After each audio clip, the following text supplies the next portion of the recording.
सही बात पूछो तो सारी साधना केवल देह भाव को मिटाने के लिए है।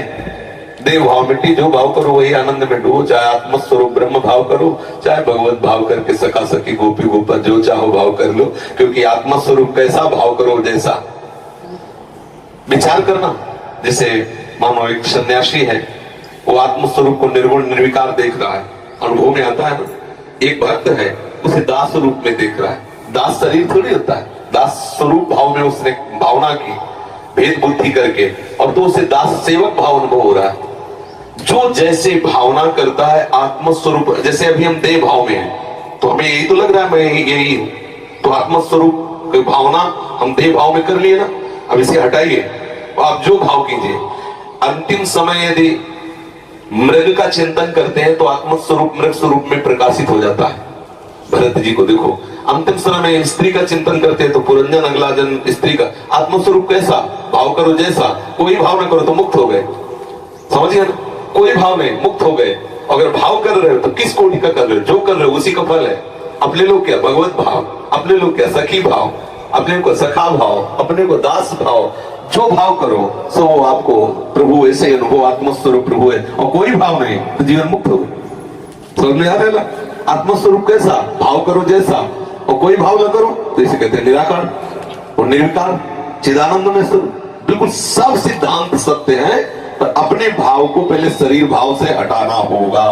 जब तक शरीर भाव है तब तक विषय भाव है, कोई भगवत भाव नहीं, कोई ज्ञान भाव नहीं, कोई योग भाव नहीं। योग में भी चित्तवृत्ति का निरोध करके विषयों से हटाकर आप परमात्मा स्वरूप प्रभु में लगाया जाता है। ज्ञानी जन देह भाव का नाश करके अपने स्वरूप में स्थित हो जाते हैं। भक्तजन देह भाव का नाश कर भगवत स्वरूप में, जिसे आत्मा कहते हैं ज्ञानी जन, भक्तजन उसे भगवान कहते हैं, योगी जन उसे परमात्मा कहते हैं। है तो वही एक तत्व, समझ रहे ना। ये देह भाव हटाना, तुम पुरुष न थे, ना हो, न रहोगे।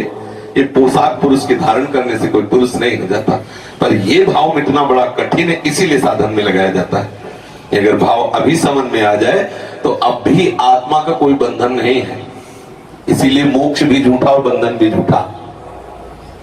अब वो कोई कहेगा शास्त्रों में इतना मोक्ष का महिमा लिखी है, तो मोक्ष भी झूठा है और बंधन भी झूठा है। जब बंधन ही झूठा है तो मोक्ष कैसा, किसका? सहज स्वरूप मुक्त आत्मा का कभी बंधन हुआ ही नहीं तो झूठा ही तो है मोक्ष। बताओ कभी आत्मा का बंधन हुआ क्या? कभी आत्मा का त्रिकाल में कहीं बंधन शास्त्र में लिखा हो तो मैं बताओ। तुमने माना, तुम्हारी मान्यता ही बंधन हो, तुम्हारी मान्यता ही मोक्ष है तब के। अब वो मान्यता जितनी जल्दी तुम बंधन से हटा पाओ उतनी जल्दी मोक्ष को प्राप्त हो गए। यही मोक्ष है, न बंधन है न मोक्ष है। बंधन और मोक्ष ये मन की मान्यता के अनुसार है। आप अपनी मान्यता को मन से हटाकर स्वरूप में स्थित कर सकते हैं। इसी के लिए बहुत से साधन बताए गए, ज्ञान मार्ग, कर्म योग मार्ग, भक्ति योग मार्ग। जिस मार्ग से चले, ये प्रपंच का जो है ये वैराग्य भाव जब तक नहीं आएगा तब तक आंतरिक बातें समझ में नहीं आती। चाहे प्रवचन जितना कर ले, चाहे जितना सुन ले। नायमात्मा प्रवचनेन लभ्या, चाहे जितना प्रवचन कर ले लेकिन आत्म तत्व का बोध नहीं होता। चाहे जितना प्रवचन सुन ले, चाहे जितना बुद्धि बलवान हो, आत्म तत्व जब वर्ण करें तब होता है। हमारा लक्ष्य दृढ़ हो जाए और सब बाहरी, आज हम चाहे जितना सुने व्यवहार कोई सत्य मान रहे, देख लीजिए छोटी छोटी बात में प्रतिकूलता अनुकूलता, लड़ाई झगड़ा, राग द्वेष, कहाँ है?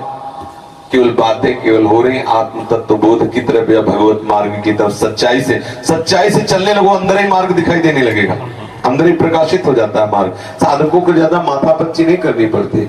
जैसे एक यमुना स्नान करने शिष्य जा रहे थे तो गुरुजी ने टार्च दी, अंधेरा था, एकदम धीमी सी एक पैर दिखा। बोले गुरुजी इससे लक्ष्य की प्राप्ति कैसे होगी, बहुत कम प्रकाश। बोले जितना एक पैर के लिए प्रकाश है बस वो पैर बढ़ाते चले जाओ तो हर पैर में प्रकाश मिलेगा, आप लक्ष्य तक पहुंच जाएंगे। बस ऐसे ही हमें जो नाम मिला है, थोड़ा चिमचिमाहट सी लग रही है आनंद की, उतने भी आप चलना प्रारंभ कर दो, आपको लक्ष्य तक पहुंचा देंगे। होता क्या है, हम इस बात में परेशान रहते हैं, ये मंत्र नहीं वो मंत्र, मंत्रों से कुछ नहीं होना, चिंतन से होना है। आप चिंतन सुधार लो, अभी ठीक हो, अभी आनंद आ जाएगा। कुछ न जपे, कुछ न जपे, कुछ न चाहे, जीवन मुक्त हो गए। ये जितना चाहे संन्यास मार्ग हो चाहे भक्ति मार्ग हो, ये जो नाना प्रकार के भागवतिक बातें हैं, ये विषय चिंतन मिटाने के लिए है। एक स्थिति ऐसी आती है, पूर्ण कृतकृत्यता का अनुभव होता है, वो जप वाला भी नहीं रहता। और संतों ने तो इतना कहा है कि आराध्य देव ही उसका जप करते हैं, वो तो पड़ा रहता है। आगे की स्थिति है। काहो के बल भजन को काहो के आचार, व्यास भरोसे कुंवर के सुमत पाओ प्रसाद।